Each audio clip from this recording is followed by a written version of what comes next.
저는 원고를 중심으로 중간중간 읽어가면서 설명하도록 하겠습니다. 제 글은요, 그 자료집에 153페이지에 있습니다. 전체 흐름을 보면 그 서론이 좀 있고요. 그다음에 목사 직분에 대한 종교 개혁자, 특별히 이제 칼빈의 개념 소개를 2장에서 했고요. 3장에서 칼빈이 말했던 목사직의 근본 원리가 무엇인지를 좀 소개했습니다. 그리고 이제 4장에 가서 목사 직분이 그러면 어떻게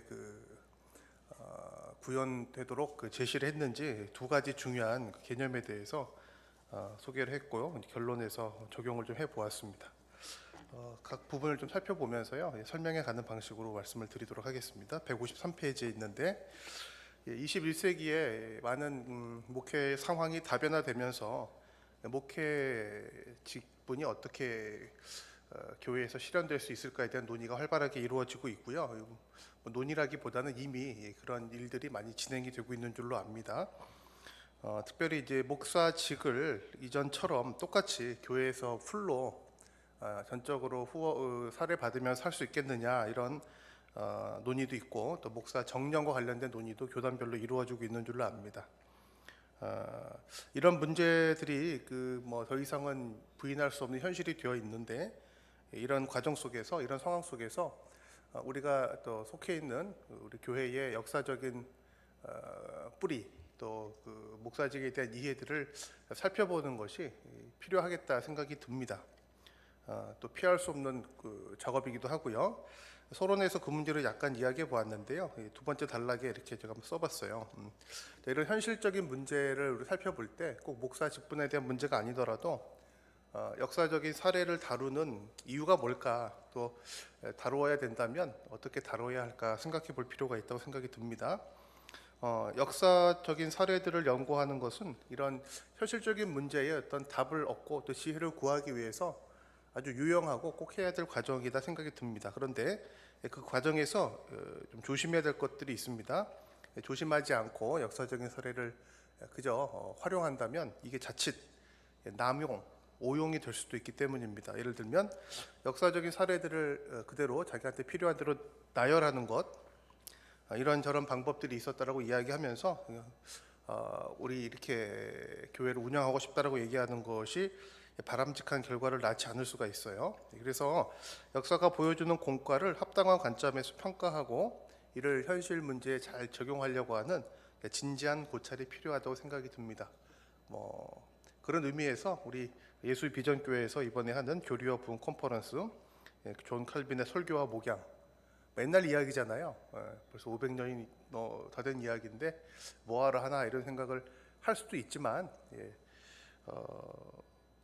지금 이 서론에서 말씀드린 이런 현실의 필요를 위해서 역사적인 뿌리와 사례들을 진지하게 연구하는 태도로서 아주 유익한 컨퍼런스라고 생각이 듭니다. 일단 그러면 이제 오늘 제가 소개하려고 하는 주제는 설교, 이거보다는 설교하는 목사의 직분에 대한 건데요. 153페이지 아랫줄에 제가 이렇게 써봤습니다.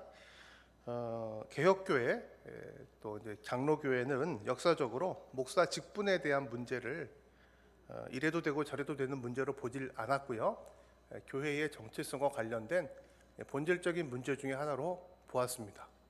물론 이제 구체적으로 다양한 부분에서는 소위 말하는 아디아포라가 적용되겠지만, 목사 직분이 어떤 원리 위에서 시행돼야 된다라고 하는 이 개념은 각 교회에서 알아서 그냥 편리한 대로 할 수 있는 것이라고 보진 않았습니다. 주요 신앙 고백에서 154페이지, 목사가 누구이고 어떤 직분을 맡아야 되는지에 대해서 명시한 사실을 봐도 신앙 고백에서요, 그러니까 교인들 전체가 이걸 고백을 해야 우리 교회의 성도로서 같이 신앙생활을 할 수 있다, 이거잖아요. 이 내용 중에 사실 교리적인 내용이 아니라고 볼 수도 있는 목사 직분에 대한 이해가 조항으로 포함되어 있다는 사실을 봐도 목사에 대한 이해와 그 직분의 실행은 교회의 정체성으로 개혁교회에서 인식되어 왔다고 생각이 듭니다. 이런 점을 봐도 오늘 우리가 이제 목사님이 어떻게 또 목회하는 과정에서 또 설교, 목양, 신방, 다양한 활동들을 잘 할 수 있을까를 컨퍼런스를 하고 있는데, 어떤 역사적인 이해와 또 교회 정체성에 대한 이해를 갖고 있는지 살펴보는 것은 피할 수 없는 중요한 과제라고 생각이 듭니다. 제 글에서는요, 칼빈을 중심으로 물론 이야기할 건데, 칼빈의 이야기, 칼빈의 논의를 이어받았던 스코틀랜드 장로교회의 제1치리서도 잠깐 들여다보겠고요. 그다음에 시간을 좀 넘어서서 80년 후에 이루어진 웨스트민스터 신앙고백의 대소요리 문답까지 이렇게 함께 다루어 보도록 하겠습니다. 왜냐하면 이 세 가지 문서, 칼빈의 그 글과 제1치리서와 웨스트민스터 신앙고백이 개혁교회, 정확히 말하면 장로교회의 목사 직분에 대한 이해를 긴 시간, 약 1세기에 걸쳐서 정리한 중요한 공적인 문서이기 때문입니다. 그리고 이 문서들이 과거의 유산으로 끝나버린 것도 아니고 현재 많은 세계 교회들, 또 한국의 많은 장로교회들이 특별히 웨스트민스터 이 신앙고백서와 대소요리 문답을 표준 문서로 채택하고 있는 게 현실이기 때문에 여전히 의미가 있는 중요한 기준이기 때문에 꼭 살펴볼 필요가 있다고 생각이 듭니다. 2장으로 넘어가겠습니다. 목사직에 대한 당시의 상황 속에서의 몇 가지 요점들을 소개해 보려고 합니다. 일단 그 장로교회 또 칼빈이 말했던 목사 직분의 이해와 그 실행을 위한 노력은 155페이지 16세기의 종교개혁이라는 배경 속에서 형성되었음을 우리가 기억할 필요가 있겠습니다. 즉 당시의 종교개혁자들은 성경의 가르침을 따라서 교황을 머리로 삼았던 또 위계 질서 체제로 형성된 로마 카톨릭의 변질된 교회론에 맞서서 말씀의 기관으로서의 교회의 본질적 사명을 회복하려고 했던 것입니다. 이 과정에서 좀 기억해 볼 수 있는 것이 많은 종교개혁자들과 칼빈이 동시에 강조했던 두 종류의 교회에 대한 개념입니다. 바로 비가시적 교회, 가시적 교회 개념입니다. 비가시적 교회, 가시적 교회로 구별하는 이 개념은 물론 성경이나 초대 교부들에게서도 아이디어가 왔지만 직접적으로는 영국의 위클리프에게서 차용된 것으로 볼 수가 있겠습니다. 칼빈도 기독교 강요 또 자기 신학에서 이 두 가지 교회 이야기를 합니다. 한번 정리를 해보면 비가시적 교회는 하나님의 선택으로 이루어진 신자들의 공동체입니다. 지역이나 시간을 뛰어넘어서 선택받은 사람들 전체, 천국에 가 계신 분, 아직 태어나지 않은 분까지 다 포함하는 영적인 실체를 비가시적 교회라고 지칭을 했습니다. 이 교회는 정의상 완전한 공동체입니다. 왜냐하면 다 구원받을 사람들이니까요. 자, 그에 비해서 가시적 교회가 있습니다. 이 가시적 교회는 어떻게 정의할 수 있냐면 고백 공동체, 예배 공동체입니다. 같이 신앙 고백을 하고 예배드리는 공동체, 지상에 있는 교회. 자, 근데 문제는 이 지상에 있는 가시적 교회는 그 안에 택자, 즉 비가시적 교회의 지체들도 있지만 택함 받지 못한 사람도 있어요. 택감 받지 못했는데 예배도 같이 드리고 신앙 고백도 하는 거죠. 따라서 구성 원들 자체로 볼 때 완전하지가 않습니다. 거기다가 택자들도 이 지상의 가시적 교회에 속해 있는 동안은 성화가 덜 돼가지고 완전하지가 않기 때문에 가시적 교회는 그 운영에 있어서 필연적으로 불안전성을 드러낼 수밖에 없습니다. 이 두 가지 구분을 좀 염두에 두시고 목회 직분이라고 하는 것은 가시적 교회를 위한 직분이죠. 자, 가시적 교회에 불안전성이 있다. 칼빈은 이렇게 인정을 했고요. 자기가 세우려고 하던 종교개혁을 통해서 만든 이 개혁교회가 완전한 교회가 되어야 된다 이렇게 이야기하지는 않았습니다.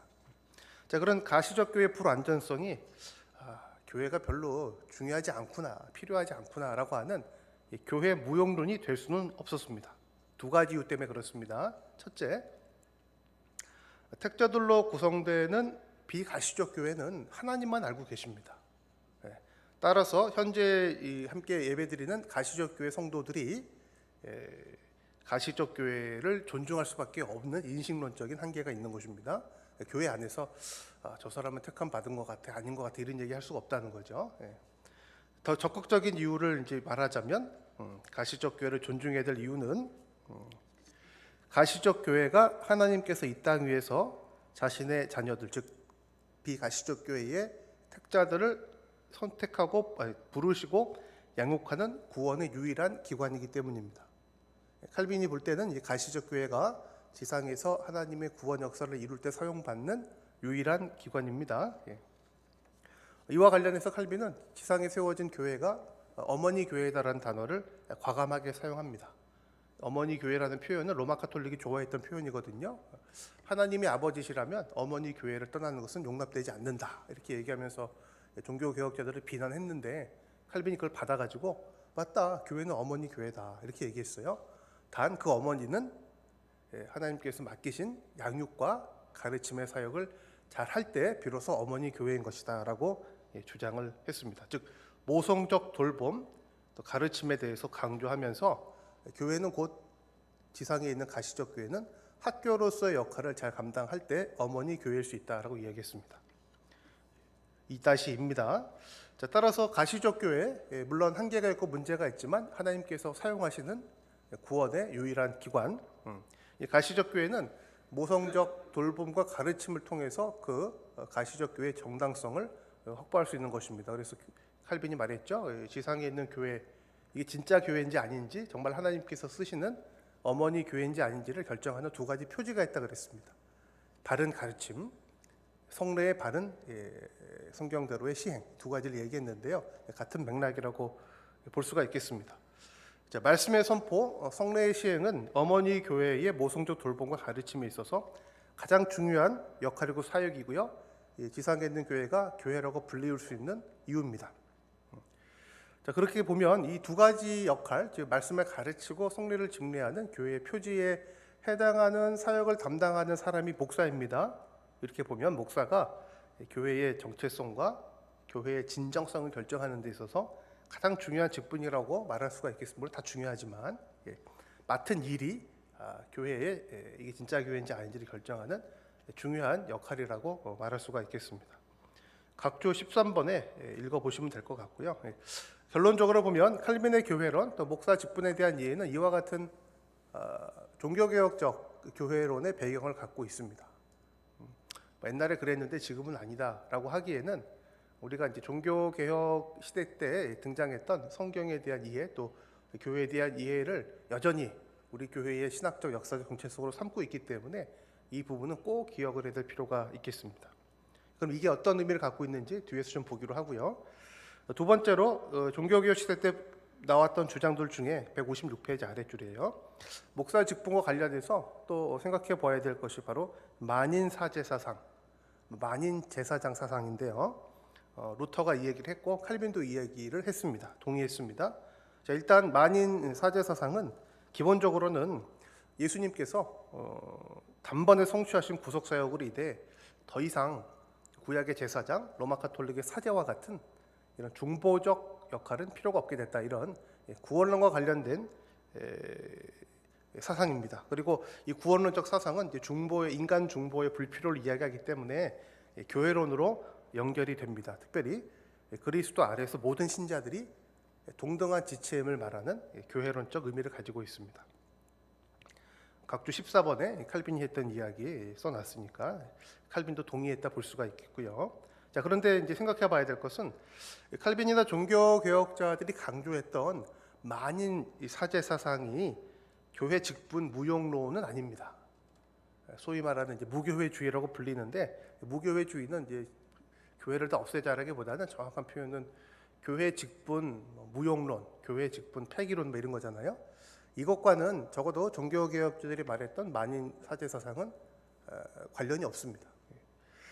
칼빈은 로마 카톨릭의 권위주의적 사제 위계 체제를 만인 제사장 사상 위에서 거부하는 것이 맞습니다.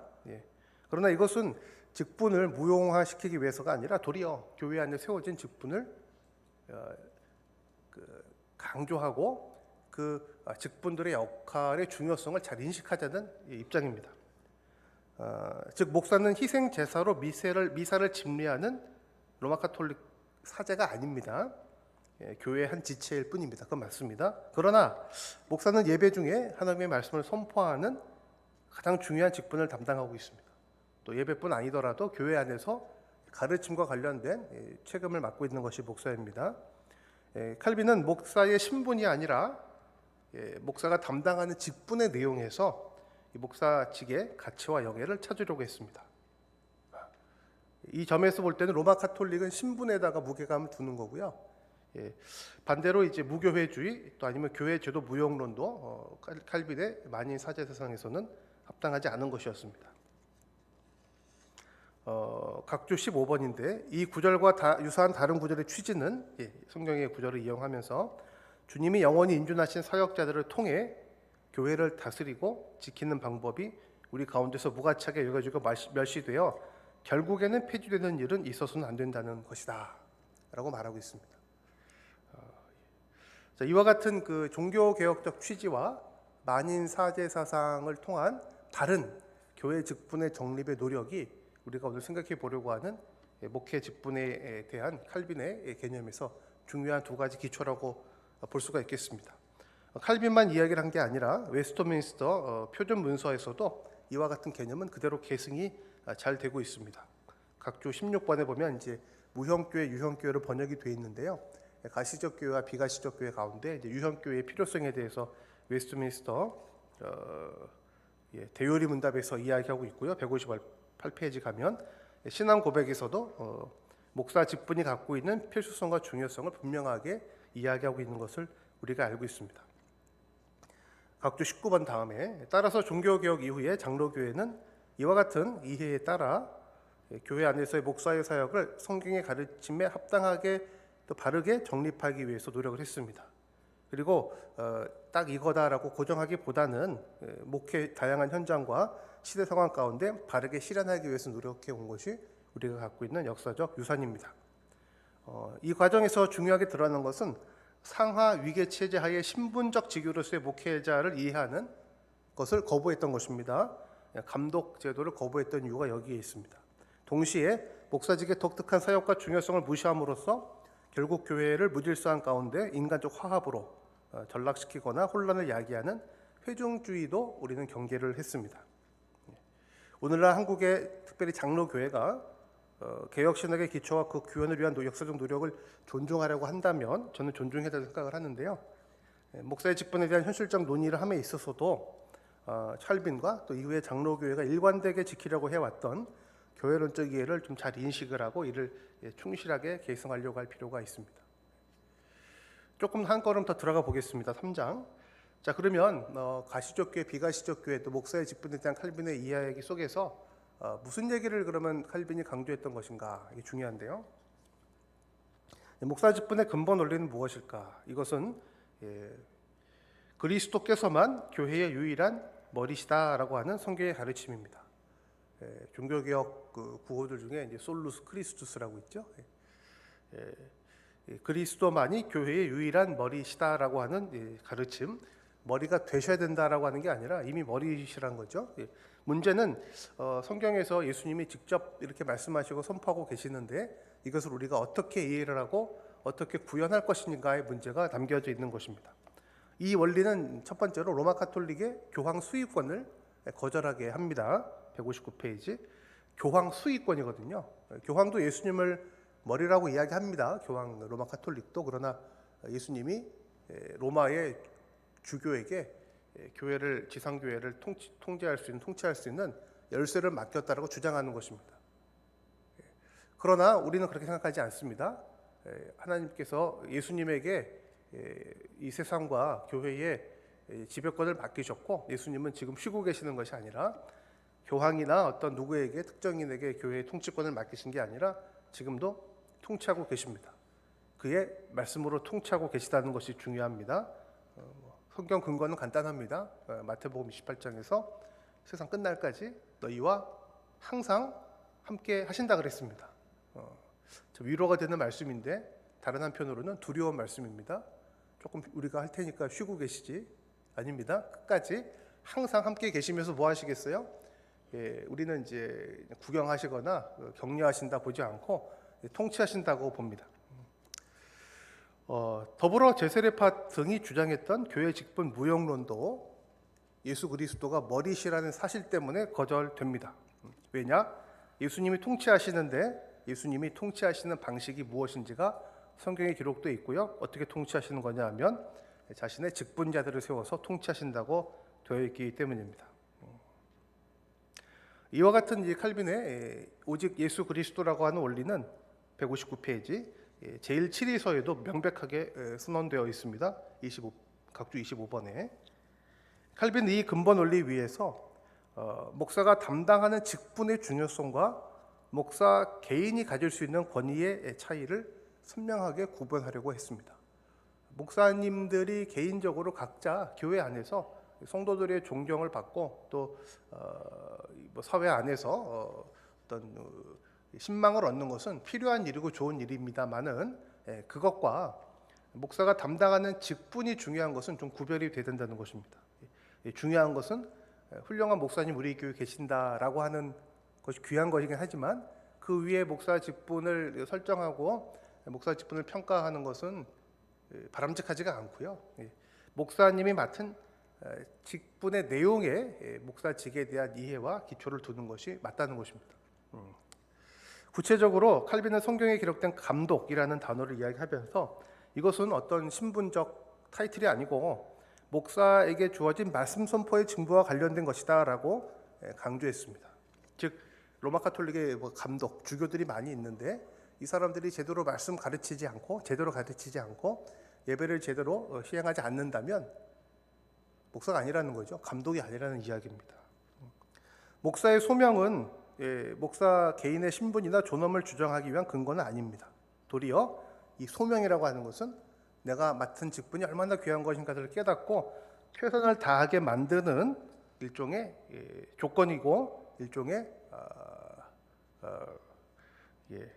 책임의식으로 이해가 되어야 한다는 것입니다. 같은 맥락에서 웨스트민스터 대교리 문답 158번에서는 이렇게 얘기합니다. 우리가 잘 아는 건데요. 하나님의 말씀은 누가 강도할 수 있는가? 하나님의 말씀은 충분한 은사를 받았을 뿐 아니라 정식으로 공인되어 이 직분에 부름받은 자만이 할 수 있다. 여기에서 강조되는 것은 목사가 아니고요. 목사라는 단어가 없어요. 이분이 맡은 직분에 대한 강조입니다. 즉 하나님의 말씀에 강조가 주어져 있다는 사실을 알아야 합니다. 즉 말씀 160페이지입니다. 말씀 선포의 사역이 목사에게 매여 있는 것이 아니라 목사가 말씀 사역이라는 직무에 매여 있다는 인식이 중요하다는 것입니다. 그리고 더 중요한 건 이때 이 말씀은 목사 개인이 하고 싶은 말이나 성도들이 듣고 싶어하는 말이 아니고요. 예수 그리스도가 유일한 머리시니까 머리이신 예수 그리스도께서 하신 말씀이어야 한다는 것이 훨씬 더 중요하겠습니다. 그래서 이 목사 직분을 예수 그리스도의 머리이시라고 하는 근본적인 원리 위에 세우기 위해서 실제로 칼빈이 말만 한 게 아니라 제네바에서 목회를 해야 됐기 때문에 몇 가지 노력을 했습니다. 첫째는 자격을 갖춘 목회자를 잘 양성을 해야 되겠죠. 목사 후배생이 목사 직분을 맡고 그 직무를 계속하기 위해서는 물론 소명이 확실해야 됩니다. 하나님께서 주시는 내적 소명이 기본입니다. 근데 이 내적 소명은 내적이니까 잘 안 보입니다. 그러니까 저도 학교에 있는데 목회자가 왜 되시려고 합니까? 그러면 갑자기 이제 인터뷰 면접할 때요. 왜 우리 형제님은 목사가 된 생각하십니까? 이렇게 물어보면 갑자기 간증을 시작하거든요. 그래서 예수님 믿게 된 이야기, 다른 분들이 막 얘기하는데, 그래서 그건 예수님 믿게 대한 이야기고 예수님 믿는다고 다 목사 될 건 아니니까 왜 그렇게 목사까지 되려 그러냐 이렇게 이야기해 달라 그러면은 좀 당황하는 모습들을 많이 보게 되는데 내적인 소명이 있겠죠. 근데 내적인 소명은 하나님 주신 것이고 내적이니까 우리가 확인하기가 좀 어렵습니다. 근데 이것은 여기 대부분 이제 목사님들 와 계시는데 새로 우리 교회 담임 목사님을 청빙하려고 하는 장로님이나 그 성도님들의 고민일 수도 있어요. 그 청빙할 때마다 이제 이렇게 만나는 목사님 다 이제 여기 다 준비됐다 하나님 부르셨다 다 얘기하잖아요. 근데 그 한 명이어야지 여러 명이잖아요. 이거 이제 그럼 누가 그러면 어떻게 하죠? 이게 애매하거든요. 칼빈도 이런 고민을 했습니다. 자, 내적인 소명과 더불어서 외적인 소명도 있습니다. 외적인 소명은 은사를 통해서 확인되는 것입니다. 하나님이 자기의 사역자를 부르시고 보내실 때 무기 없이 보내지 않으신다. 반드시 필요한 무기를 들려 보내시는데 그 무기가 이제 은사겠죠. 자, 그러면 그 목회자가 되려고 하는 사람에게 하나님이 반드시 주시는 은사가 무엇일까? 두 가지를 이야기합니다. 하나는 교리, 바른 성경에 대한 바른 이해와 더 중요한 건 잘 가르칠 수 있는 능력입니다. 즉, 이 성경에 대한 확실한 지식도 있어야 되고요. 이 지식을 잘 가르쳐야 됩니다. 신학교에서 이 두 가지를 이제 잘 가르치고 체크하는 것입니다. 두 번째 은사는 삶의 모범입니다. 참 어려운데, 즉 목사 후보의 삶 속에 무음하고 선한 행위와 습관이 분명히 증명되어야 한다는 것입니다. 간단하죠. 이 두 가지를 가지고 이 사람이 목회자가 될 수 있는지 없는지를 보겠다라고 이제 봤던 거예요. 물론 이제 속을 가능성은 물론 있지만, 그럼에도 불구하고 이 두 가지를 볼 수 있는 것이 우리가 할 수 있는 최선이다라고 보았고요. 목회자 후보생들에게 이것을 훈련시키고 점검하는 것으로 우리가 잘 아는 제네바 아카데미가 생겼습니다. 161페이지죠. 제네바뿐 아니라 지난 500년 동안 우리 장로교회 또 개혁교회는 목회자 후보생들에 대한 철저한 신학교육을 많이 강조해 왔습니다.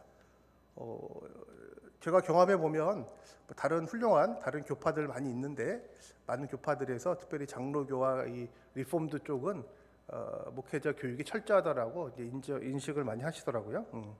또 신학교만 이렇게 하는 게 아니라 노회 또 총회에서 목회자 임직 전에 후보상들에 대한 체계적인 검증도 시행하고 있고요. 또 이것은 모두가 다 그리스도의 말씀에 의한 통치를 구현하기 위한 노력이었다는 것을 기억할 필요가 있겠습니다. 다른 것도 필요하죠. 교육을 철저하게 시켜야 학교가 이미지도 좋아지고 학생들도 많이 오고, 또 노예와 총회가 이제 목회자들 재교육을 잘 해줘야 여러 가지 효율성도 살아날 수 있는데, 그보다 더 중요하고 근본적인 이유는 효율성, 사회적인 이미지 개선, 목사님들의 어떤 재교육의 필요성, 이런 것도 다 중요한데요. 훨씬 더 근본적인 이유는 이 모든 일을 통하여서 예수 그리스도의 말씀에 의한 통치 주권을 최선을 다해서 구현하려고 하는 것이다라는 것을 우리가 기억할 필요가 있겠습니다. 오늘날 한국 장로교회 역시 목사 직분의 다변화, 상황적 적응력 확대를 논의하긴 해야 되겠지만, 그 논의에 앞서서 목회자 후보생들이 그리스도의 말씀에 충실한 사역자들로 얼마나 철저하게 훈련받고 있는가, 또 배출되고 있는가, 또 이를 위해서 교회 전체가 얼마나 헌신하고 있는지를 반성해 보아야 합니다. 목사의 직분이 하나님 말씀에 의존하고 있다는 이 중요한 사실은, 이 직분의 권위는 사실 상대적이고 파생적임을 의미합니다. 그래서 그리스도의 절대적 주권을 살리고 구현한다고 한다면, 목사가 갖고 있는 상대적 가시적 교육, 상대적인 권위를 목사 직분의 한계를 명확하게 함으로써 구현하는 것이 맞는 방향일 것입니다. 왜냐하면 목사는 가시적 교회 안에서 한 지체로서 아주 중요한 직분을 맡고 있지만, 그래도 한 직분만을, 여러 직분이긴 한데요, 주어진 직분만을 감당하고 있기 때문입니다. 이게 뭐죠? 말씀의 공적인 선포, 성례의 거행, 그리고 권징의 시행입니다. 한 가지씩 살펴보겠습니다. 첫째는 말씀의 선포 사역입니다. 이미 반복이 됐는데, 이 말씀의 선포 사역은 가시적 교회, 현실에 있는 교회가 되게 하는 가장 중요한 사역입니다. 왜냐하면 그리스도께서 자신의 교회를 통치하실 때 칼이나 기적으로 통치하시는 게 아니라 기록된 말씀을 선포하심으로 통치하신다라고 우리는 믿기 때문입니다. 그러나 이 사역을 맡았다는 사실로부터 목사 개인의 권위가 주장되어서는 안 됩니다. 목사님 말씀에 순종해야지라는 표현은 우리 교회에서는 가당한 표현은 아닙니다. 목사님하고 식사하러 갔는데 짜장면 드시겠습니까? 짬뽕 드시겠습니다. 목사님이 다 짜장면 드시죠? 예, 순종하겠습니다라고 할 필요는 없다는 거죠. 목사님이 하는 말씀은 이제 식사하러 갔을 때는 같은 식당에 간 일원으로서 한 말이고요. 공적인 말씀의 선포일 경우에, 하나님 말씀의 선포일 경우에 성도들에게 말씀에 순종할 책임이 생기는 것이라는 것입니다. 도리어 이 사역을 목사가 담당한다는 사실은 먼저 목사님 본인이 나에게 꼭 충족시켜야 될 조건과 의무가 중대하게 맡겨져 있구나라고 깨닫는 책임의식으로 이해되는 것이 맞습니다. 여기다 쓰진 않았는데, 성도들의 입장에서는 목사님이 이 설교나 성경 공부나 이 시간 통해서 성경을 가지고 권면했을 때는 순종할 줄 알아야지, 마치 짜장면과 짬뽕을 고르는 옵션인 것처럼 받아들여서는 안 된다는 의미이기도 합니다. 자, 이를 위해서 넘어가겠습니다. 161페이지 아래 1541년 교회 법령을 칼빈이 제네바 시 개혁을 위해서 제시했는데요. 그 중에 눈에 띄는 것이 목회자들 사이의 교리의 순수성과 일치를 유지하기 위한 모임을 만들려고 했던 것입니다. 소위 이제 목사회라고 하는 건데 불어로는 컹그리가숑. 매주 금요일 날 제네바에서 모였습니다. 앞서 얘기했지만 목회자 후보생을 교육하는 제네바 아카데미와 더불어서 그보다 먼저 이미 목회자로서 설교하고 예배를 집례하는 제네바 안의 목사님들을 위한 특별한 모임을 만들었던 것입니다. 여기서 뭐 했느냐? 많은 분들은 이 제네바의 목사회 모임이 오늘날의 그 시찰회에 해당한다고 봐요. 시찰회. 자, 여기서 뭘 했냐 하면 물론 이제 식사 교제 이런 것도 필요하고 족구도 해야 되지만 기본적으로는 성경 연구 모임이었습니다. 다 각자의 그 강단에서 설교하는 분들이었기 때문에 설교할 내용, 또 설교한 내용들을 그 본문을 놓고 함께 토론하는 시간을 매주 금요일 가졌습니다. 물론 이게 가능했던 이유는 칼빈이 어느 정도 리더십을 가지고 있었고 이 모임에 참석하는 목회자들이 사실상 칼빈의 후배 내지는 제자들이었기 때문에 필요한 모임이었다고 볼 수도 있겠습니다. 그러나 또 특이한 건 이 모임이 목사님들만 모여서 한 게 아니고 일반 성도들에게 오픈이 됐습니다. 오픈이 돼서 이렇게 구경하는 게 아니고요. 같이 성도들이 질문도 하고 토론에 참여도 하고 그랬어요. 오픈된 모임. 15년간 780회 정도 이 모임이 열렸는데 칼빈이 중요한 역할을 했어요. 이 모임을 통해서 신학교 때만 목사가 아니고 목사 훈련 받는 게 아니고 사역하는 기간 동안에서도 성경 연구와 신학적 토론을 통한 설교 능력의 향상, 바른 성경 지식의 획득을 위한 확보를 위한 노력을 계속해서 했던 것입니다. 그다음에 이제 이 모임은 조금 더 나아가서 목사들 안에서 발생하는 여러 가지 오류들, 그다음에 목회적 갈등들을 함께 의논하고 해결하는, 또 목사님들에게 문제가 생기면 과오에 대해서 충고하고 시장하는 역할까지 담당하게 되었습니다. 왜 했느냐가 중요한데 왜 했느냐? 물론 목사님들의 자질 향상을 위한 노력인데요. 근본적인 이유는 가시적 교회의 목회자들 역시도 불완전하거든요. 끊임없이 예수님의 통치하에서 말씀에 순종하는 지체들로 서기 위한 노력이었다고 볼 수가 있겠고요. 목사님들이 설교하고 성경 토론했는데 의견이 좀 달라요. 그리고 의견이 서로 다른 과정 속에 약간의 그 인간적인 이해관계, 아니면 감정이 상한 부분도 있을 수 있잖아요. 성도들이 보고 있어요. 와서 이제 본단 말이에요. 오픈해 버리는 거예요. 성도들을 봐서라도 조심하는 것도 있겠지만 우리가 다 부족한 지체임에도 불구하고 말씀 앞에서 우리가 순종해야 된다는 것을 목사님들부터 나누고 또 함께 드러내기 위해서 이런 모임을 했다라고 이해하는 게 맞겠습니다. 권징을 보겠습니다. 162페이지. 권징, 목사가 담당하는 중요한 목회적 역할인데 동일한 원리가 적용이 됩니다. 로마 카톨릭은요, 권징, 즉 잘못한 사람들을 영적으로 치리하는 이 권징을 열쇠의 권세라고 주장하면서 독점적으로 사제들이 이걸 소유했습니다. 위계 질서에 따라 소유했습니다. 종교 개혁자들은 이에 반대했습니다. 마태복음에 나오는 열쇠, 베드로에게 주신 열쇠는 그런 것이 아니었습니다. 땅에서 매면 하늘에서도 매이고 땅에서 풀면 하늘에서도 풀리고, 신부님이 용서하면 예수님도 용서해야 되고, 신부님이 쟤 안 돼 그러면 예수님도 벌 줘야 되고, 대표적으로 벌을 받은 사람이 루터나 칼빈 같은 사람이었겠죠. 이런 게 아니고요. 이 열쇠의 권세라는 것은 그리스도께서 자신의 사역자들에게 부여하신, 특별히 사도적인 역할을 맡은 목회자들에게 부여하신 말씀 선포의 사역이라고 해석했습니다. 말씀이 선포가 되면 믿고 영접하는 자들은 구원의 길로 가는 거고, 거절하는 자들은 나중에 돌아올 수도 있겠지만 구원받지 못하는 길로 일단 가는 것이요. 이렇게 이해를 했습니다. 그리고 열쇠의 권세를 적용하는 이 권징은 철저하게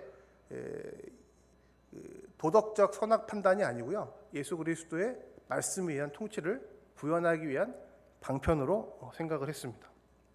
말씀을 선포하고 아멘으로 듣고 끝나면 이게 말씀에 따른 예수 그리스도의 통치가 구현되는 건 아니거든요. 듣고 집에 가서 자기 소견대로 옳게 행하면 그건 사사기가 되니까 말씀대로 제대로 정말로 순종하게 하기 위한 방편으로, 은혜의 방편으로 권징을 이해했던 것입니다. 자, 목회적 중요한 사역으로서 권징을 정립하기 위한 시도로 종교개혁자들은 우리가 잘 알다시피 민주적인 제도를 도입을 했습니다. 신부님들이 교황과 주교의 명령을 받고 하는 게 아니고요, 민주적으로 운영하는 것입니다. 즉 목사뿐 아니라 교인들에 의해서 선출된, 제네바 같은 경우는 시의회에서 선출된 장로님들이 함께 이 권징을 시행하도록 한 것입니다. 논란도 많고 또 설명도 많고 해석도 많지만 어쩔 수 없었다. 당시 시의회가 칼빈이나 파렐 같은 사람들을, 외국인들을 영입한 거니까 어쩔 수가 없었다. 정치적 타협의 산물이었다. 여러 가지 설명이 많이 있는데 상황은 그럴 수 있는데요. 칼빈 본인이 생각했던, 또 본인이 주장했던 권징은 지극히 목회적이고 영적인 겁니다. 왜 그렇게 하느냐? 왜 목사님들이 일방적으로 하거나 쭈리처럼 시의회에다가 완전히 맡기는 게 아니라, 최종적인 권한을 맡기는 게 아니라 왜 함께 하려고 그러느냐? 이게 어려운 일이에요. 시의회에 가면 이분들은 시의회 의원이고요. 이 컨시스토리라고 하는 치료회에 오시면 교회 장로님인 겁니다. 같은 사람이. 어렵겠죠. 그런 어려운 구별을 시도하면서까지 칼빈이 이 컨시스토리 권징 운영을 민주적으로 하려고 했던 이유가 있어요. 이건 뭐냐? 그렇게 할 때 비로소 예수 그리스도의 통치, 말씀에 의한 통치가 구현될 수 있다라고 보았기 때문입니다. 목사 12명, 장로 12명, 물론 약간 변화가 있었지만 12명으로 구성된 컨시스토리가 매주 목요일에 모였습니다. 주로 신앙적 문제를 다루었는데, 신앙적 문제의 표현이 주로 도덕적인 사안에서 드러나기 때문에 도덕적인 문제도 같이 심의하게 되었습니다. 그러나 세속적 처벌은 이 컨시스토리가 하지 않았습니다. 조사를 하다 보니까 이 절도, 폭력 이런 것도 발견될 수 있죠. 이런 문제가 발생하면 이것은 시의회로 넘겨서 시의회 법정에서 다룰 수 있도록 했습니다. 철저하게 영적인 차원에서의 권징만 시행하려고 그랬고요. 가장 엄격한 권징의 처벌이 출교였습니다. 즉 성찬을 받지 못하게 하는 것입니다. 추방은 아닙니다. 추방은 그 당시에 제네바에서 형사처벌이었습니다. 추방은 아니고 수찬 정지. 아주 어려웠습니다. 15년 가까이 이 문제 때문에 논란이 많이 있었습니다. 그러나 이 민주적인 운영을 통해서 어려움이 많이 있었지만 권징을 세우려고 했던 이 시도, 아주 제네바에서 또 칼빈에게 아주 독특한 시도라고 볼 수도 있는데요. 이 제도의 궁극적인 목적은 다시 말씀드리지만 교회의 유일한 통치자이신 그리스도의 주권을 드러내려고 하는 데 목적이 있습니다. 이게 어려운 일이었기 때문에 이 운영 과정 속에서 끊임없이 이 권징의 문제를 정치적으로 이해하고, 그잖아요. 이 벌받는 문제니까 자기 이익에 따라 결정하려고 하는 도전들을 많이 칼빈이 마주치게 되었습니다. 제네바에서 나타났던 이 시도, 또 이 시도 때문에 나타났던 문제들은 스코틀랜드에서도 그대로 적용이 돼요. 스코틀랜드에서도 이건 이제 국가 전체를 세우려고 하다 보니까 스코틀랜드의 장로교인들은요, 스코틀랜드를 신정국가로 만들려고 하지 않았습니다. 교회는 교회답게, 국가는 하나님이 쓰신 또 다른 통치의 기관답게 세우려고 그랬던 건데요. 어느 쪽이 더 힘들었을까요? 교회가 힘들죠. 교회가 힘들죠. 힘은 국가가 갖고 있는 겁니다. 아닌데 중세 때는 천주교가 갖고 있지 않았냐? 중세 때 로마 가톨릭의 교황청은 그 자체가 국가가 되어버린 거예요. 힘 있는 국가가. 하여간 이런 어려움 속에서도 스코틀랜드의 장로교인들은 이 취지를 잘 이해했기 때문에 과도하게 국가를 지배하려고 그러지는 않았지만, 또 국가의 끊임없는 정치적인 타협 요구에 타협하지도 않았습니다. 대표적인 경우가 이제 언약도 운동인데요. 찰스 1세 국교회주의, 국가가 교회를 다 통제하겠다. 특별히 목회자 임명 문제하고요. 또 교회에서 발생하는 이 권징의 문제를 국가가 통제하려고 그랬어요. 이게 국교회주의, 감독주의의 목표였습니다. 여기에 저항하면서 뭐라고 주장했느냐, 이게 중요합니다. 아니다. 교회는 국가와 다르게 머리이신 예수님이 말씀으로 직접 통치하게 해야 한다, 이겁니다.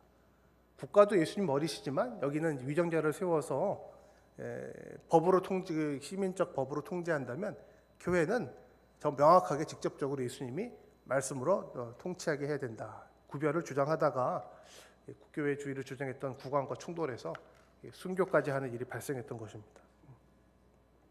웨스트민스터 신앙고백에서 이 문제를 명확하게 지적을 하고 있습니다. 각주 43번, 주 예수께서는 교회의 왕과 머리로서 교회의 국가적 위정자와는 완전히 다른 교회 직원들의 손에 있는 정치를 정하신 것이다. 신앙 고백에 있는 내용입니다. 오늘날 이제 이 문제는 뭐 정교가 분리된 정치와 종교가 분리된 현대 사회에서는 별 의미가 더 이상 없다 생각할 수도 있겠지만 도리어 더 의미가 있어야 된다고 생각이 드는 상황 속에 우리가 지금 있습니다. 자, 한국교회가 특별히 장로교회가 이와 같은 역사적 모범들 속에 석인할 수 있는 근본 원리, 근본 원리 한 가지입니다. 예수 그리스도가 교회의 머리신데 이름만으로 머리이신 게 아니고요. 천주교도 오늘날에도 보면 예수님이 교회의 머리시라고 이야기합니다. 그런데 그 다음 바로 문장에 보면 교회의 또 머리인 교황께서 또 바로 또 나와요. 머리가 둘인가. 명목상 은퇴한 무슨 CEO처럼 은퇴한 왕처럼 예수님이 왕이 머리이시면 안 되고요. 실제로 통치할 수 있도록 우리가 그 말씀의 통치에 교회 전체 성도들이 순종할 수 있도록 하는 개인적인 결단뿐 아니라 구조적인 결단이 필요하다는 것이 우리 장로교회의 교회 구조적, 교회론적 정체성입니다. 이것을 존중한다면 오늘날 논의되고 있는 여러 가지 그 논의들, 목사의 이중직이나 뭐 정년이나 여러 가지 교회 조직에 대한 논의들 역시도 한 가지가 돼서 다른 건 안 된다 이것보다는 근본적인 논리에 얼마나 충실한가를 점검해야 될 것입니다. 즉 이것이 교회의 유일한 머리이신 예수님의 주권을 높이고 말씀의 통치를 구현하기 위한 것이냐 아니면 다른 여러 가지 현실적인 필요에 우리가 충족하기 위해서 타협한 것이냐. 또 그런 필요를 타협하는 것을 우리 주님이 좋으신 분이어서 많이 용납해 주십니다. 그죠? 많이 허용해 주십니다. 애들이 자기 하고 싶은 거 하는 거 부모가 무조건 못하게 하지는 않아요. 그죠? 그런가요? 하나님은 우리보다 훨씬 지혜로우시고 뒷감당을 잘 하시는 분이어서 웬만한 건 용납해 주십니다. 저도 집에 애들이 있는데 공부 안 하고 딴 거 뭐 한다 그러면 용납을 잘 못하는 이유는 제가 뒷감당을 못할 것 같아서 그렇거든요. 이게 재수하고 삼수하고 그러면 내가 어떻게 감당? 이런 두려움이 있어서 그런 게 있는데 하나님은 다 잘 감당해 주십니다. 하나님이 그러신 거고요. 우리 입장에서는 우리가 일 저지르고 하나님 감당해 주세요 하는 건 그 올바른 태도가 아니고요. 어떻게 해서든지 우리가 하는 이 일이 특별히 하나님이 교회의 머리로 세워주신 예수 그리스도의 말씀의 주권을 좀 세워드리는 일이 되어야 되겠다라고 헌신하는 것이 우리의 태도일 것입니다. 여러 가지 많은 변화를 시도할 때 우리가 하는 이 노력이 현실에 대한 반응일 수 있는데 이 노력이 혹시 우리 주님의 주권을 침해할 소지가 없는가? 예수님의 말씀이 잘 선포되는 일을 가로막는 건 아닐까? 또 말씀의 선포가 잘 됐음에도 불구하고 우리가 그대로 하지 않아서 사람들에게 말씀의 능력에 대해서 확신하지 못하게 만드는 건 아닐까? 이거 생각해 봐야 된다는 것입니다. 이 땅에 세워진 교회는요, 목사이든 신자들이든 간에 교회 구성원들의 어떤 필요를 위해서 세워진 임의단체가 아닙니다. 명확하고 변함없는 하나님의 구원의 역사를 위해서 예수 그리스도께서 세우시고 지금도 친히 통치하시는 그리스도의 몸인 것입니다. 사장은 약간 적용인데요. 자, 교회의 유일한 머리가 그리스도시다라고 하는 원칙하에서 목사의 직분을 사실 바르게 회복하고 세우려고 했던 종교개혁 시대 몇 가지 해결해야 될 과제들이 그때도 있었어요. 그 중에 이제 오늘날 목회의 직분이 좀 다변화돼야 된다. 특별히 여기 그래서 제가 관심을 가졌던 것은 다른 데서 이제 발표했던 내용인데요. 목사님들이 다양한 직업을 가질 수 있느냐, 목회직 말고 이 문제거든요. 이거 관련해서 이제 된다 안 된다를 칼빈에게 물어보면 답을 얻기는 어려워요. 당연히 그때는 안 되죠. 두 가지 힌트를 얻을 수가 있습니다. 첫째는 목사의 사역지 제한 의무, 두 번째는 여전히 문제가 되고 중요한 문제인 목사의 사례비 문제입니다. 첫 번째 문제는 목사님이 한 곳에 딱 이렇게 직분을 맡게 되면, 위임이 되면 그곳에 매여 있어야 된다, 이런 원리입니다. 딴 데 가면 안 된다, 이런 것입니다. 첫 번째 사항들은 목사 본인에게 주어진 중요한 의무입니다. 16세기 종교개혁 시대의 목회자는 자신이 담당한 지역교회에 한정되어 사역해야 된다는 주장이 아주 중요했습니다. 심지어 로마 카톨릭에서도 이건 되게 중요한 원리로, 로마 카톨릭의 개혁 원리로 16세기에 시도가 되었습니다. 일반 사제들의 문제라기보다는 이제 주교, 감독들, 이분들이 자기 그 담당 교구에 많이 없었어요. 어디가 있느냐? 로마에 가 있어요. 로마 가서 딴짓하고. 또 어떤 분은 한 교구만 담당해야 되는데 얼마나 능력이 많으신지 몇 개씩. 지금이야 이제 인터넷도 있고 차도 있고. 근데 그때는 그게 아닌데, 여기서 교구라 그러면 무슨 영등포, 구로구 이 정도 사이즈가 아닙니다. 우리나라식으로 하면 한 도 정도 되는 여러 군데를 주교가 담당하는 소위 그 복수성직제. 왜 그랬을까요? 능력에 대해서 하는 게 아니라 목회적으로 섬겨야 될 교구를 교구로 이해하지 않고요. 자꾸 전문 용어가 나오려고 그러는데, 자신의 그 경제적, 정치적 이익을 구가할 수 있는 구역으로 생각했기 때문에 그렇습니다. 이 문제를 종교개혁자들이 아주 많이 비판했고요. 정작 그 지역의 성도들이 목회적 필요를 채워야 되려고 해서 자기 사제를 만나려고 가면 없는 거예요. 사제가 없으면 주교님이 사제를 세워야 되는데 주교가 없는 겨. 이런 문제들. 넘어가겠습니다. 164페이지.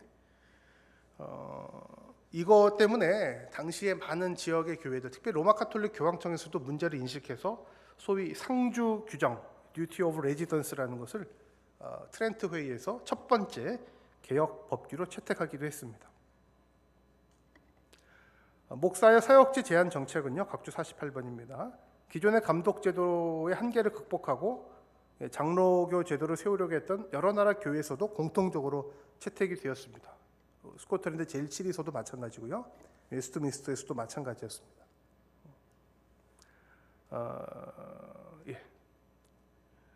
예를 볼까요? 각주 49번 다음에 스코틀랜드 장로교회 총회는 1562년 6월에 목사들이 자신들의 목회적 책무를 떠나서 개인적인 욕구에 더 유익한 직업에 종사하는 것을 금지하는 법령을 통과시키고 이를 재확인했습니다.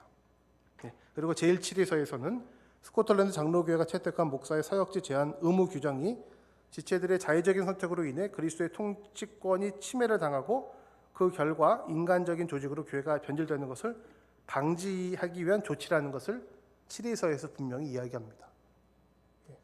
이 규정은 어떤 효율성을 위한 규정이라기보다는 교회의 정체성과 목회 직의 신학적 근본을 살리기 위한 규정이었음을 명시했다는 것을 기억할 필요가 있겠습니다.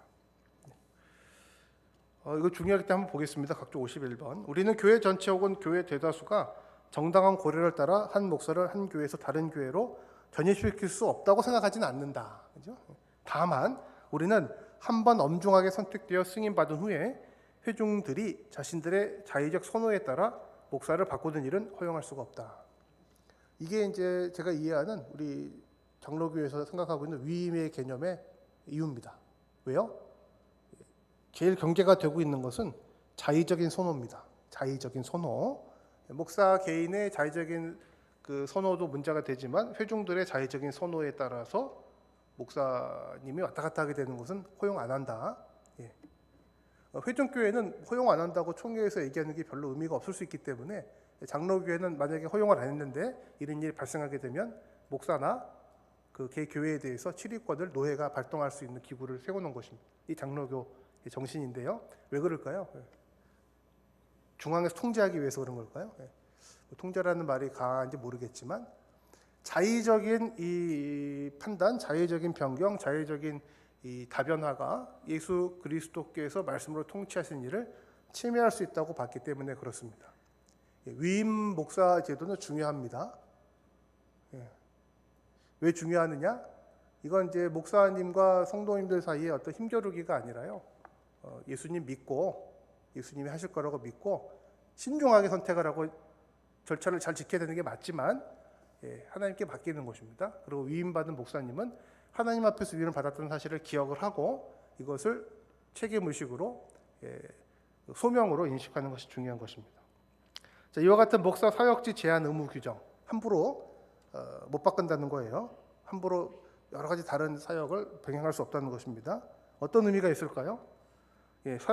사역지 제한 의무 규정은 이 사역지에 대한 규정이기 때문에 목사의 직에 대한 어떤 운영에 대한 여부와는 직접 관련이 없다고 볼 수도 있겠습니다. 그러나 이제 취지와 목적이 중요합니다. 칼빈은 사역지 제한 의무를 얘기하면서 기독교 강요에서 얘기하면서 무조건 안 된다 이렇게는 안 했어요. 어떻게 무조건 안 되는 게 있겠어요, 그죠? 몇 가지 예외가 있을 수 있음을 말했습니다. 각주 52번에 예외가 있어요. 그러나 이런 그 과정에서 동기가 뭐냐, 예외의 시행에 있어서 절차가 뭐냐를 유의해야 된다라고 언급을 합니다. 동기는 뭘까요? 공적인 복리와 위에 있어요. 각주 52번. 유욕, 자기들의 편의는 안 된다는 것입니다. 감독들이 해야 할 으뜸가는 역할은 자기의 회중을 하나님의 말씀으로 먹이는 데 있다. 즉 건전한 교리로서 공적으로 사적으로 교회의 덕을 세워야 한다. 이 원리를 벗어난 공적인 복리가 안 된다 그런 것이 마음에 걸리는데 공적인 복리라고 하는 요 개념이 요걸 의미하는 겁니다. 교회의 재정적인 유익을 의미하는 게 아니에요.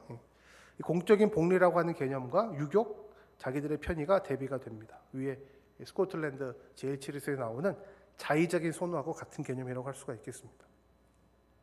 칼빈의 이해를 적용해 본다면 오늘날 목회의 직분의 운영을 다변화하려는 논의, 그 시도 과정에서 심사숙고할 몇 가지 중요한 사항이 있겠습니다. 그게 뭐냐 하면 우리의 동기가 뭔가에 대해서 살펴봐야 된다는 것입니다. 그리스도의 통치에 따라 영적인 교회 공동체인 교회의 공적인 유익이 되는 것이냐, 아니면 목사나 교인들의 필요에 따른 것이냐는 점을 잘 점검해 봐야 될 것입니다. 절차도 중요합니다. 이 절차는 목사님이 어느 사역을 하다가 옮기거나 할 경우가 생기잖아요. 무조건 안 된다 그럴 수 없으니까 공적인 권위와 사적인 계획이 대조가 됩니다. 각주 54번에 있습니다. 개인이 사적인 계획을 쫓아 해버려서는 안 되고 기다려가지고 공적인 권위에 따라야 한다 이렇게 되어 있습니다. 이것 때문에 이제 뒤에 보시면 스코틀랜드나 웨스트민스 신앙 고백에서 여기서 개교회에서 할 일이 아니라 공적인 심의와 심사숙고가 가능한 교회 위에 상위 취리기관을 두기로 한 것입니다. 장로교회가 여러 문제에 있어서 시행 절차에 있어서 우리는 공신력 확보를 중시했습니다. 이는 목사가 담당하는 하나님 말씀의 사역이 공적인 신뢰의 기초이고 판단 기준이 되어야 하기 때문이었습니다. 대사회적인 이미지 개선 이런 게 목표가 아니고요. 이를 위해 웨스트민스터 신앙 고백에서는 목사의 직분과 관련한 공적인 결정은 노회와 총회의 몫이라고 규정을 해 놓았습니다. 회중교회 이제 선호했던 청교도들은 반대를 했는데 웨스트민스터는 장로교의 입장을 채택을 했습니다. 왜냐하면 이것이 예수 그리스도의 말씀에 대한 통치를 각 교회에서 또 교회 전체에서 구현하는데 더 바람직한 방향이라고 봤기 때문이고요. 그러면 교회 안에서 교회뿐 아니라 전체 교회 안에서 예수 그리스도의 말씀에 의한 통치, 그 구현의 노력을 가장 저해할 수 있는 이유가 뭘까? 그 당시 웨스트민스터 상황에서는 왕이죠, 왕이 교회를 막 하려고 그랬으니까. 그것도 위험했지만 예수 그리스도의 말씀에 의한 통치를 저해할 수 있는 가장 위험 요소로 자의적인 선택, 자기들의 유익을 따른 판단, 이것을 경계했던 것입니다. 물론 이제 계속 소급해서 올라가면 할 말은 없어요. 왜냐하면 개교회에서 이런 일이 생길 수도 있고요. 노예 차원에서도 이런 일은 발생할 수 있고 또 총회 차원에서 또 그런 자의적인 선택과 판단도 발생할 수는 있기는 해요. 그래서 장로교회는 소위 삼심자라고 알려져 있는데요. 이런 판단에 있어서도 다층적인 판단을 하기로 했던 것입니다. 영국이 이제 의회 제도에서 민주적인 제도로 확립하기 전에 장로교회가 한 걸음 좀 빨리 나갔다는 점을 우리가 또 역사적으로 같이 평가해 볼 수도 있겠습니다. 자, 다음에 4점이 아주 예민한 문제인데 목사들의 사례비 지급 문제. 목사님은 자기 마음대로 사역지 옮기고 그러면 안 돼요. 회중들에게도 교회 성도들에게도 책임이 있습니다. 목사 사례에 대한 문제, 사실 이 문제 때문에 오늘날 예전과 같은 그 모습으로 목사님들이 교회에서 사역할 수 있겠느냐 이거 아니겠어요. 다른 문제가 아닙니다. 저 친구 목사님도 말이 이중직이지 개척 교회인데 코로나 이렇게 지나가고 하면서 저녁에 택배도 하고 오토바이도 타시고 이러시거든요. 안 된다 이렇게 말할 수 없어요. 못 도와드려서 죄송하죠. 자, 이런 상황이 결국에는 이제 현실의 문제 때문에 발생하는 건데, 종교개혁 시대에서요, 그 목사의 사례비는 중요한 과제였고요, 핫 이슈였습니다. 로마 가톨릭은 어떻게 했냐면 땅을 줬어요. 주교님에게 땅을 주고 그 땅에서 나오는 수입을 다 관리할 수 있도록 이렇게 했습니다. 하나의 지주가 된 거죠. 근데 이것을 개신교는 알다시피 종교개혁자들이 그 종교개혁할 때 목회자들이 세속 그 제후들처럼 땅을 차지해가지고 경제 활동하는 것은 옳지 않다, 어울리지 않는다, 현실적으로 문제가 많이 발생한다. 그래서 사실상 전부 말이 좀 그런가요? 봉급받는 걸로 바꿨습니다. 땅을 소유하지 않고 봉급은 누가 주죠? 그 당시는 이제 땅을 소유하고 있는 국가 지역의 제후들한테 돈 받는 걸로 바꿨어요. 많이 받았을까요? 많이 못 받았습니다. 많이 못 받았어요. 그 전에 비해서는. 그러면 이제 주는 대로 받겠습니다 이렇게 했을까요? 그러진 않았습니다. 이렇게 논란이 좀 있었는데 그 이야기입니다. 칼빈은 이 부분과 관련해서 칼빈도 이제 봉급받았어요. 제네바 시의회에서. 목회자의 생활을 위한 재정적 책임은 교회에 있다 이렇게 얘기했습니다. 이것이 주님의 법이다라고 얘기했습니다. 이쪽으로 얘기하면 우리가 땅을 소유해서 뭔가 업을 해가지고 교회가 경제적으로 이건 아니라는 거죠. 수도원이나 천주교처럼 안 하겠다. 그러나 교회는 목회자들에 대한 생활에 대한 책임이 있다. 이것이 주님의 법이다 이렇게 얘기했어요. 강한 표현인데 이처럼 칼빈은 목사 직분의 중요성을 강조하면서 이 직분을 존중해 주어야 할 성도들의 의무도 함께 강조했습니다.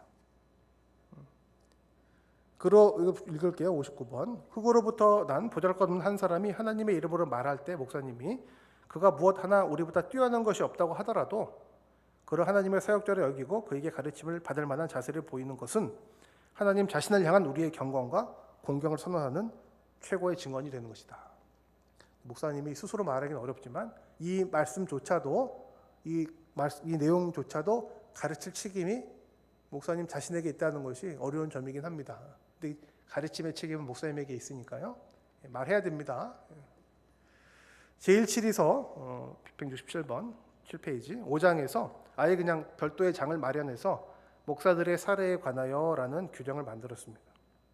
심지어 목사가 돌아가셔도 그 남은 가족들을 부양할 책임이 교회 회중에게 있다라고 명시를 했습니다. 근데 잘 안 지켜졌어요.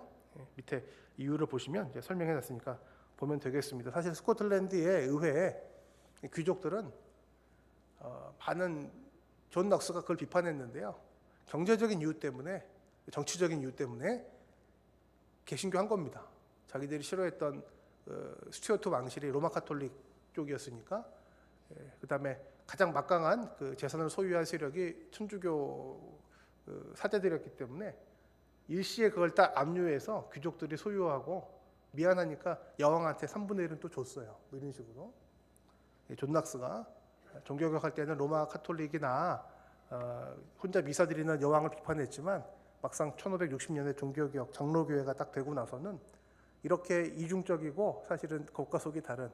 근데 사실은 뭐 의회 의원들이야 뭐 그런 거죠. 정치인들이니까 정치적이고 경제적인 이익에 따라 움직이는 이런 한때 동지였던 귀족들하고 거세게 갈등을 논쟁을 하게 됩니다. 왜요? 성도들은 특별히 이제 성도들을 대표하는 그 당시 의회 의원들이죠. 들은 하나님의 말씀과 예수 그리스도의 통치에 자기들의 입장에서 자기들의 위치에서 순종해야 될 책임이 있고 그 책임을 보여줘야 되는데 1차적인 책임은 교회를 교회될 수 있도록 목회가 목회가 될 수 있도록 도와야 되거든요. 이것을 제대로 못했기 때문에 문제 제기를 했다는 것입니다. 넘어가겠습니다. 168페이지 결론이 왔습니다. 최근에 목사님이 여러 가지 직분을 할 수 있느냐, 할 수 있느냐라는 질문은 의미가 없어요. 왜냐하면 많이 하고 계시거든요. 어떻게 해요 그러면? 1차적으로 목사의 열악한 처우를 개선해 보려고 하는 선한 의도에서 출발한 것이 맞습니다. 이게 뭐 개인들이 이렇게 해결할 수 있는 문제가 아니기 때문에 지극히 현실적인 문제이기 때문에 따라서 경제적인 관점에서 논의될 소지가 너무 큽니다. 그렇습니다. 무시할 수는 없습니다. 그러나 목회 직분을 그리스도께서 제정하신 직분이라고 생각한다면 이 문제조차도 현실적 경제적인 문제라만 보면 안 되고요. 영적인 의미에서 또 교회론적인 차원에서 다루어야 하겠습니다. 특별히 교회를 위한 목사의 책무, 목회 사례에 대한 회중들의 책임은 상호적인 것임을 인식해야 됩니다. 이 상호 책임의 목적은 교회의 유일한 머리신 그리스도의 통치관을 확립하는 데 있습니다. 말하기가 어렵지만 11조라고 불리우는 헌금, 이게 11조가 헌금일 수도 있는데 우리가 하는 모든 삶 자체가 다 헌금이죠. 하나님께 드리는 헌신인데 11조는 기본적으로는 성도이기 때문에 자기가 속해 있는 교회에 자기의 책임을 감당하는 겁니다. 11조라고 불리우는 이제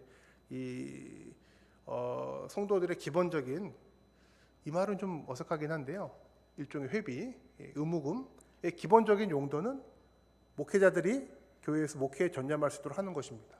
그 다음에 교회 예배드리고 목회할 수 있는 시설 운영, 이 두 가지가 기본입니다. 제 얘기가 아니라 스코틀랜드 7위서에 또 우리 많은 교회 역사에 보면 기본적인 용도입니다. 그 일을 하기 위해서 지상 교회에 물질이 필요하기 때문에 교회에서 지체가 된 성도들은 물질적으로도 책임을 감당해야 되는 것입니다.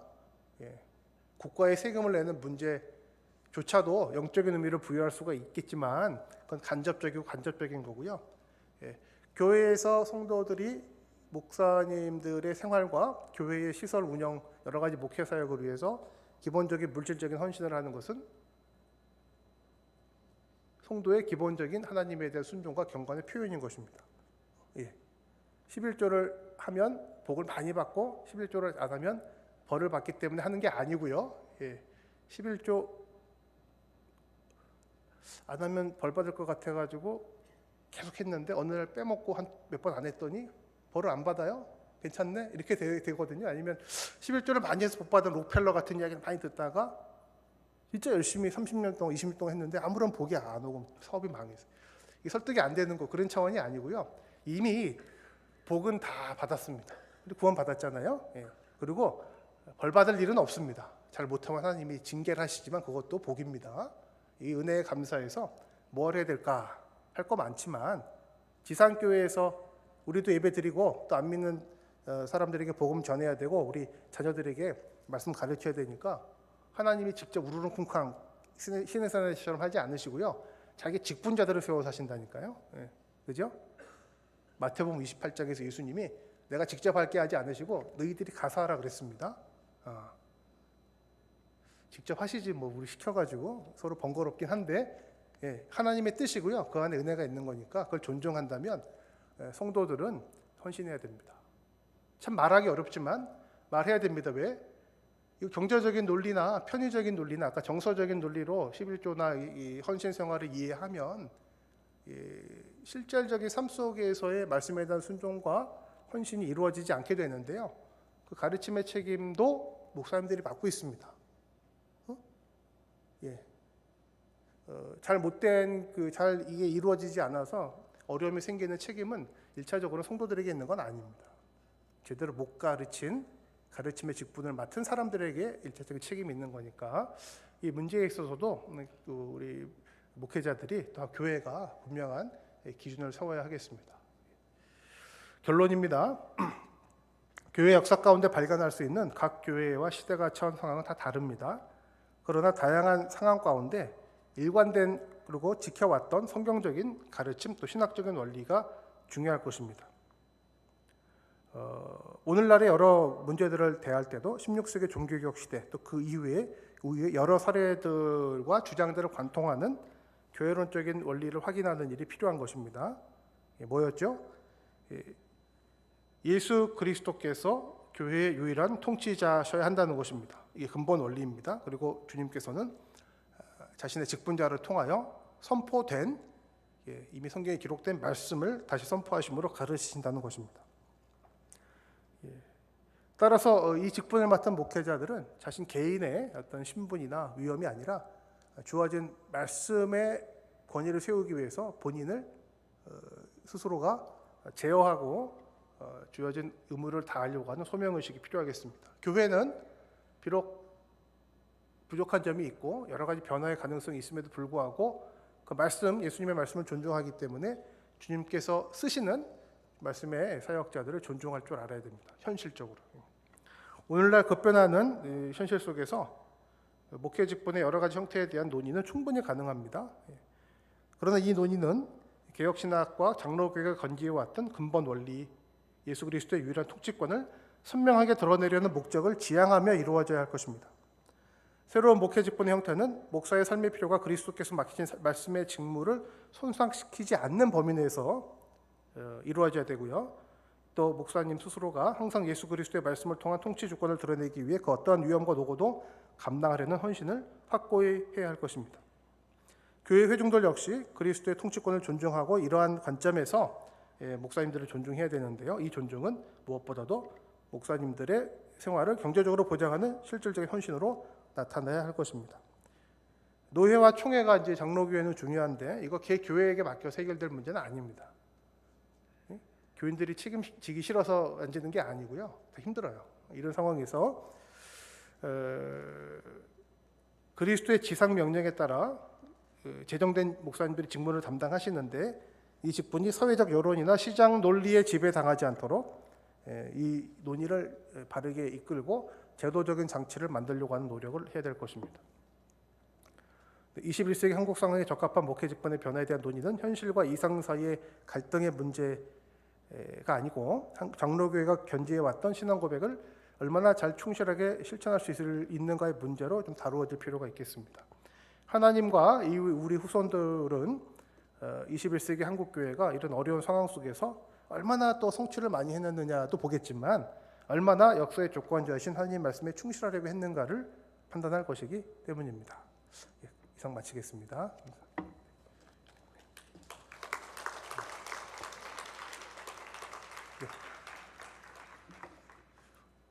한 분 질문 한 분 정도 가능할 것 같은데요. 예.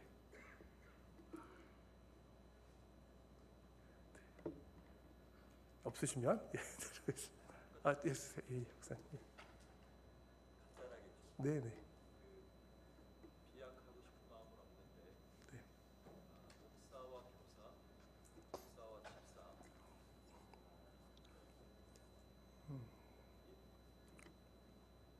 목사와 교사, 목사와 집사. 네. 이제 교단마다 목사와 교사를 따로 보는지는 모르겠습니다만 교회에서 주일학교 교사 그리고 가르치는 성경 교사의 입장에서 교회에서 왜 이중직이 이렇게까지 불거지고 또 권사의 문제 뭐 이런 질문인데요. 네. 그러니까 교회에서 목사님조차 말씀에 사로잡히지 않으면 교회에서 교사를 세우기가 어렵고 성경 교사를 얘기하는 거죠. 그리고 그러다 보니까 교회가 힘들어서 이중직에 직면하게 됐고 천주교하고는 다르고 이런 실질적인 대안을 교수님은 어떻게 생각하시는지 그리고 제 이제 질문은 천주교와는 다르지만 이것이 일순간에 해소는 안 된단 말이죠. 교단마다 네. 다르기도 하고 그래서 근본적인 대안이 무엇인가 그래서 목사님들이 성경 교사를 세우는 것도 쉽지가 않죠. 본인의 권위에 국한돼 있으니까 이런 문제들에 대해서 좀 종합적으로 의견을 내줍니다. 간단한 질문은 아니셔가지고요. 시간이 1분 남았는데 일단 그 사직분론에서 얘기하는 목사, 교사, 장로, 집사 할 때 여기서 교사는 독토레스 그래가지고 신학교 교수를 일단 의미하는 거고요. 제네바시 상황 속에 그래서 설교할 수 있는데 교회에서 목회를 직접 하지 않는 말씀을 가르칠 수 있는 사람들을 지칭하는 것이었고요. 그래서 그 사직분론의 교사라고 하는 번역을 교수로 바꾸는 게 낫고, 거기에서 이제 주일학교 좀 교육을 담당하는 선생님들을 직접적으로 연결하기는 좀 어렵고요. 그렇다고 해서 전혀 아닌 건 아니고, 왜냐하면 제네바나 장로교회에서는 교리를 가르치는 역할, 목사님이 공적인 예배에서 공적으로 하는 거고요.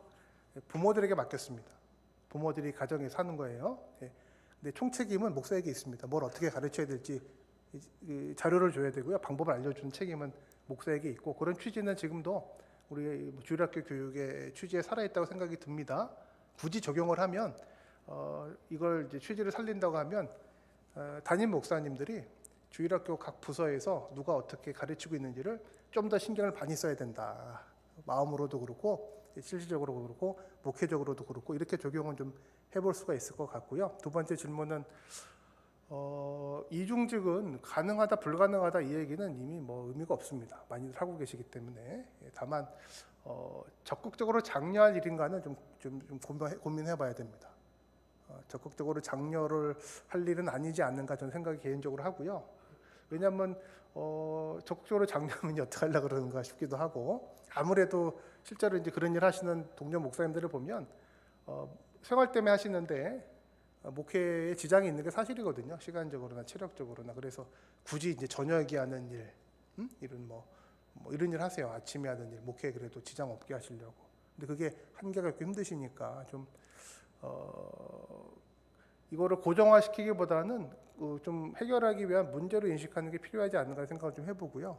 근본적인 대책은 서로 헌신해야 되잖아요. 결국에는 목사님도 그렇고 우리 성도님들도 그렇고 다 어려워요. 그다음에 이걸 책임진다고 이렇게 말씀드렸지만 장로교 시스템에서는 노회와 총회가 있는데 다 헌신해야 되거든요.